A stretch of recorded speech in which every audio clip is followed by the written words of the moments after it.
Welcome, traveler, to the ruins of Mycenae. It is humbling to stand in the remnants of such a great civilization. Looking at these ruins, I am reminded that the past is never as far behind us as we think. These are the ruins of Mycenae, center of the old Mycenaean civilization. It was home to great warriors and heroes. In many ways, places like Athens and Sparta stand on the shoulders of its accomplishments. This tour will take you through its ruins and introduce you to its most important monuments, revealing its history in the process. I hope you enjoy yourself. I'll be waiting for you at the end of your visit.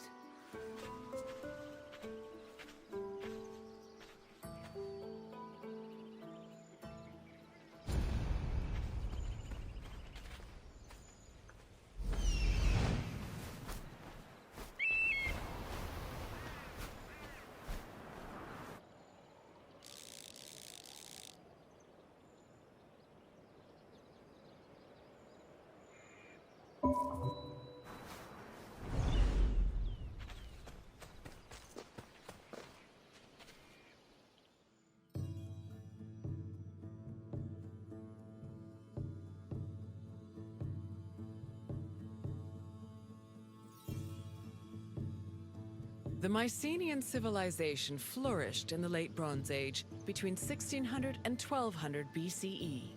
During this period, it was mainly located in the Peloponnese and central Greece. Mycenaeans were known for exploring distant lands. Notably, they battled the Hittite-allied city of Walusa in a conflict that was believed to be the inspiration for Homer's Trojan War. But the Mycenaean people didn't only travel to fight.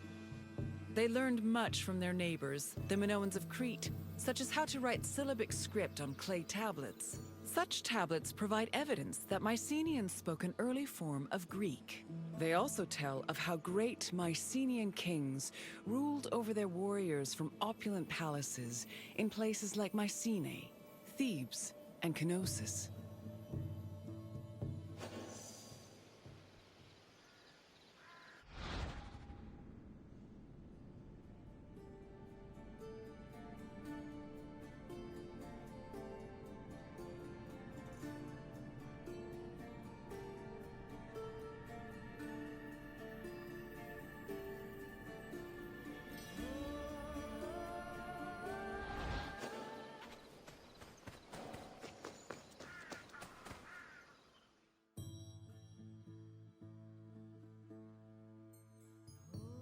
The entrance to Agamemnon's citadel, or the Lion Gate, is one of the most iconic monuments in Mycenae. It is impressive for both its height and for the intimidating rendering on its relief, which depicts two lions standing on either side of a column.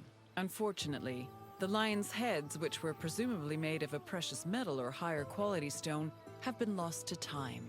The gate was most likely meant to greet a triumphant king returning home from successful military campaigns and to awe foreign visitors.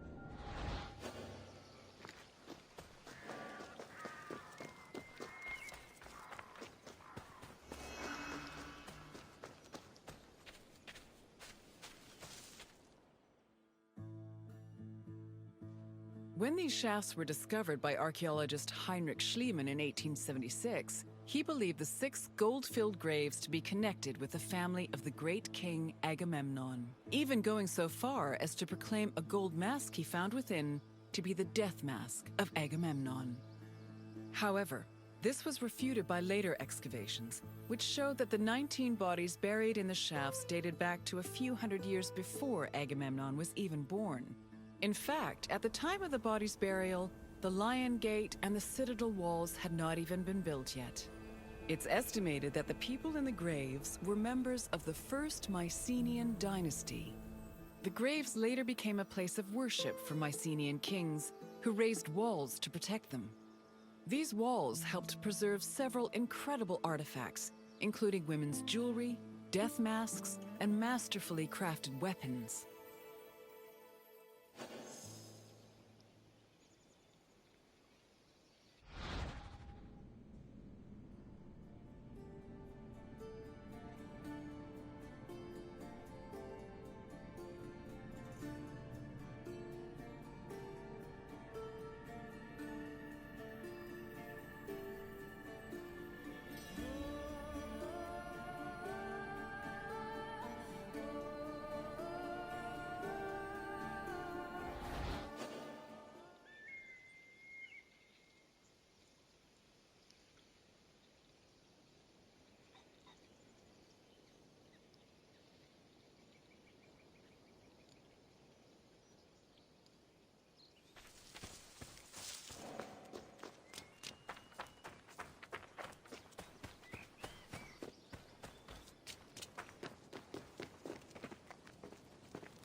By 1250 BCE, Mycenae was at the height of its power, and its living quarters and workshops were numerous. Houses were built everywhere, from the top of the palace's hill near the king's residence, to the slopes and terraces within the walls, to the nearby hills outside the citadel. At one point, the citadel's walls even had to be enlarged to make room for more quarters. The people who lived inside the citadel were those with high status in either the military, religious, or administrative sectors of the kingdom. This is reflected by the ceramic and metal vessels inside the houses, as well as their painted plastered walls.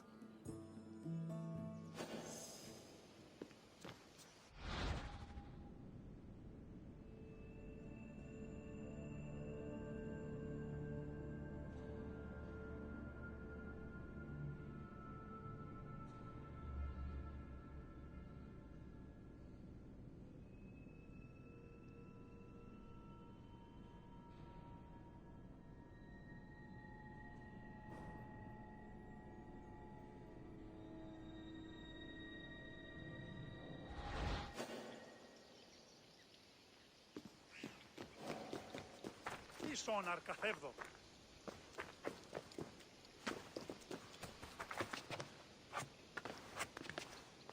Αληθώς τούτο συνέβη.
A traveler seeking an audience with the king would have first ascended a steep ramp from the Lion Gate to the citadel's summit. Here, they would have walked into the palatial complex through a grand entrance called the propylon. Once inside, their gaze would immediately be drawn to the palace's main hall, a monumental area known as the Megaron. The vividly decorated Megaron, which glittered with precious objects and colorful frescoes in its heyday, was where the king would have received the traveler. If the king was feeling generous, he would have shared with the visitor the palace's most marvelous feature, its commanding and majestic view, which stretched from the plain of Argolis to the gleaming Aegean Sea.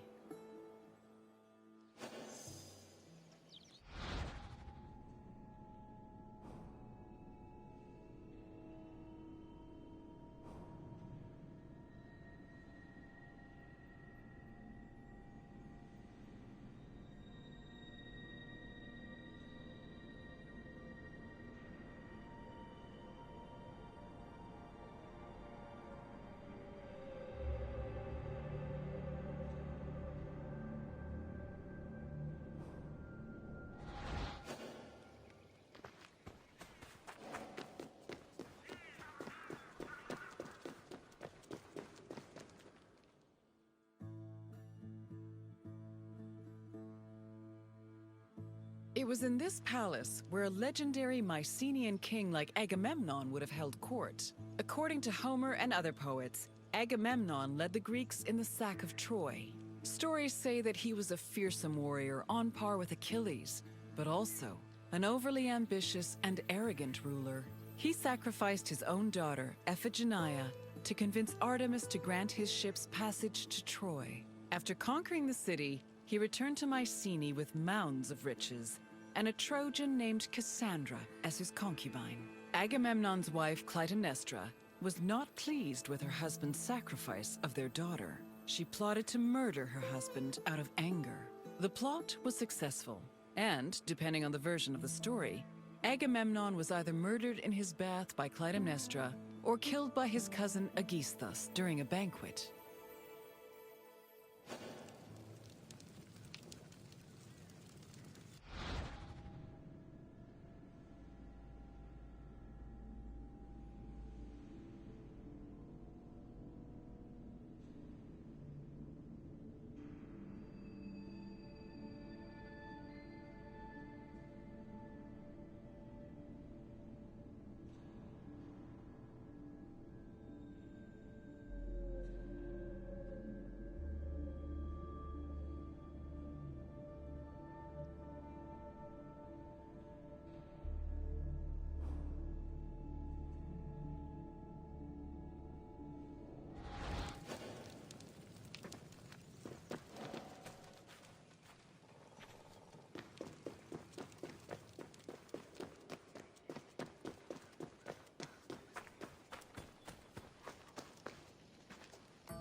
You've completed the tour.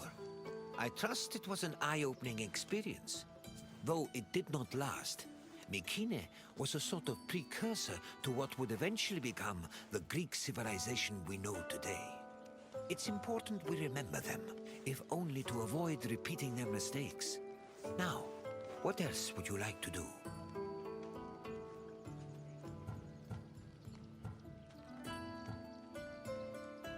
Then let's begin.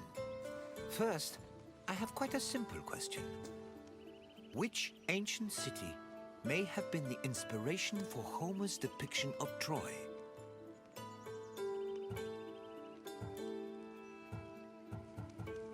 Yes, the Mycenaeans' conflict with the city of Wilusa allegedly inspired Homer's Trojan War. Now, for the second question.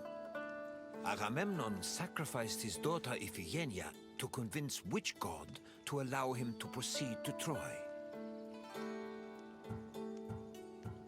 Yes, Agamemnon sacrificed Iphigenia to reconcile with Artemis, who then allowed his ships to pass to Troy.